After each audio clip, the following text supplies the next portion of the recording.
Alhamdulillah, alhamdulillahilladzi tawadhu'a kullu syai'in li'azamatihi wa dhalla kullu syai'in li'izzatihi wastalama kullu syai'in liqudratihi. Ashhadu an la ilaha illallah wahdahu la syarika lah wa ashhadu anna Muhammadan 'abduhu wa rasuluh. Allahumma salli wa sallim ala sayyidina Muhammadin alladzi azala bi bayanihi kulla ibham wa ala alihi wa ashabihi salatan wa salaman daimaini ma damatil ayyam. Amma ba'd, fa ya ma'asyiral mu'minin wa zumratal muslimin, ittaqullaha thumma istaqamu. Wa qala Allah ta'ala wa huwa asdaqul qailin, innal ladzina qalu rabbuna Allah thumma istaqamu fala khaufun 'alaihim wa la hum yahzanun. Hadirin sidang Jumat yang dimuliakan oleh Allah, melalui mimbar yang mulia ini, marilah sama-sama kita panjatkan puji syukur kita ke hadapan Allah yang telah memberikan banyak nikmat kepada kita.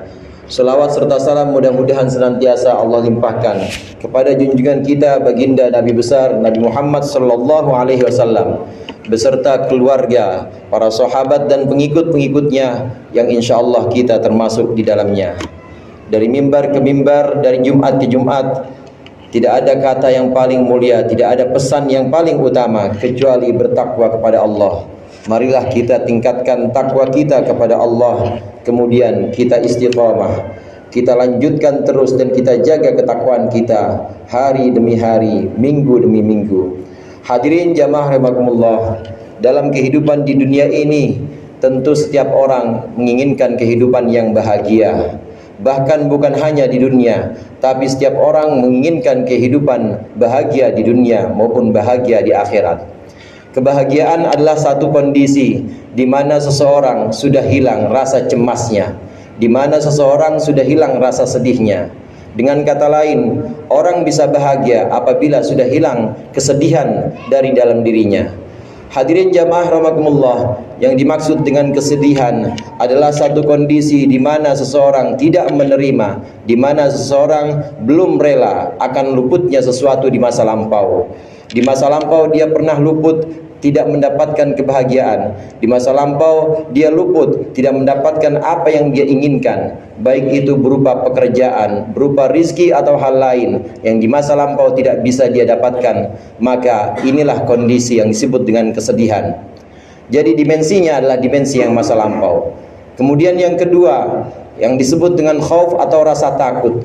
Rasa takut atau kecemasan ini adalah sebuah kondisi di mana seseorang ini merasa cemas, merasa takut dan merasa khawatir akan keadaan yang belum tentu di masa yang akan datang. Maka ketika dua kondisi ini yaitu cemas dan rasa takut ini bisa dihilangkan, maka seseorang pasti akan menjalani kehidupannya dalam kehidupan yang bahagia. Asalkan dua ini, kecemasan dan juga kekhawatiran ini hilang dari dalam dirinya dan bisa dia kesampingkan. Lalu bagaimana kita menghilangkan kecemasan? Bagaimana kita menghilangkan rasa takut dan rasa sedih di masa yang lampau? Maka di antara cara-caranya adalah dengan bertakwa kepada Allah. Di antara takwa itu adalah ikrar kita, Rabbunallah. Kita berikrar, kita menyebutkan bahwa Tuhan kita adalah Allah. Hadirin jamaah rahimakumullah, menyebutkan bahwa Tuhan kita adalah Allah, ini tentunya dari hati yang paling dalam, dan kemudian dijawantahkan, diwujudkan melalui perilaku sehari-hari, dengan ibadah-ibadah kita, dengan perilaku-perilaku kita yang memang nyata dan terlihat. Karena hanya sekedar keyakinan dalam hati ini tidak cukup, maka harus ada bukti, harus ada yang nyata dalam kehidupan sehari-hari berupa amal-amal perbuatan kita yang baik berbentuk ibadah maupun selain ibadah yang berupa pergaulan, muamalah sesama manusia. Maka dengan ini, dengan mewujudkan Rabbunallah, dengan mewujudkan ikrar dari hati bahwa Tuhan kami adalah Allah, kita melaksanakan amal-amal baik, kita melaksanakan kebaikan-kebaikan yang kelihatan nyata dan bisa terukur. Tentu mudah untuk melaksanakan sholat, Tetapi solat ini harus kita istiqomahkan. Tentu mudah untuk bersedekah, tapi sedekah ini juga harus kita istiqomahkan. Oleh karenanya syarat yang kedua untuk menghilangkan kecemasan dan juga menghilangkan rasa sedih sehingga kita mendapatkan kebahagiaan, ini yang kedua adalah istiqomah. Mudah tentu seseorang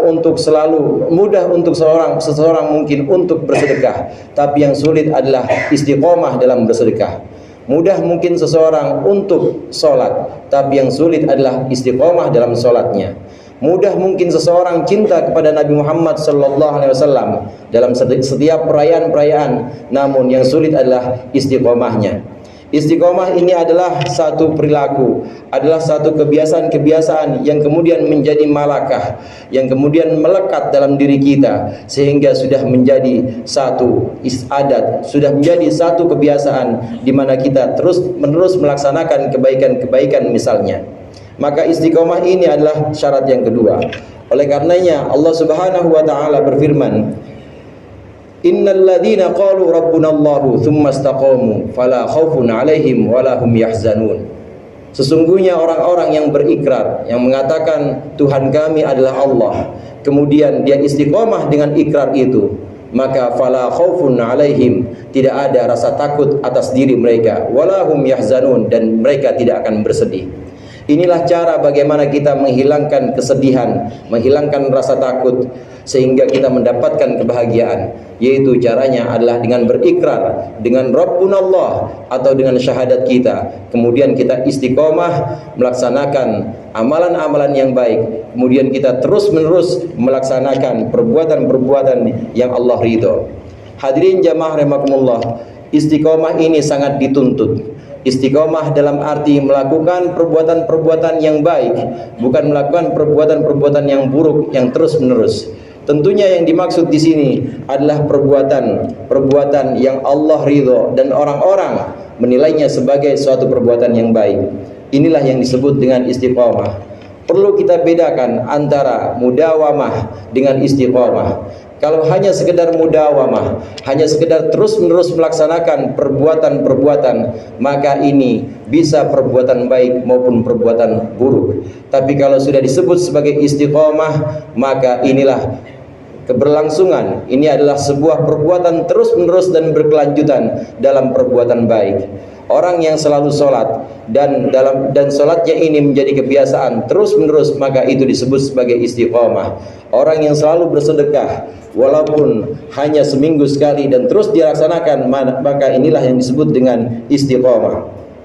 Kebaikan-kebaikan ini hendaklah terus kita laksanakan dan jangan berhenti. Kaitannya dengan ini, Imam Ghazali mengatakan dalam kitabnya Ihya Ulumuddin, la khaira fi khairin la yadum, bal syarrun la yadum, khairun min khairin la yadum. Tidak ada kebaikan kepada kebaikan yang tidak terus-menerus, tetapi justru keburukan yang tidak terus-menerus itu lebih baik daripada kebaikan yang tidak terus-menerus. Artinya apabila ada seorang guru, kemudian dalam jangka waktu bertahun-tahun dia mengajar, kemudian dia berhenti mengajar dan beralih profesi, justru lebih buruk, maka ini tidak ada kebaikan dalam hal ini. Justru keburukan yang tidak terus-menerus. Artinya sebagai contoh, ada seorang pencuri, ada seorang perampok yang bertahun-tahun dia melaksanakan profesinya ini. Nah kemudian ini terhenti dari dirinya dan dia bertobat, maka justru lebih baik yang kedua ini. Keburukan yang tidak terus-menerus, keburukan yang berhenti beralih kepada kebaikan, ini lebih baik daripada kebaikan-kebaikan yang tidak terlaksana terus-menerus. Mudah-mudahan kita bisa istiqomah dalam setiap amalan-amalan ibadah kita, dalam keseharian kita.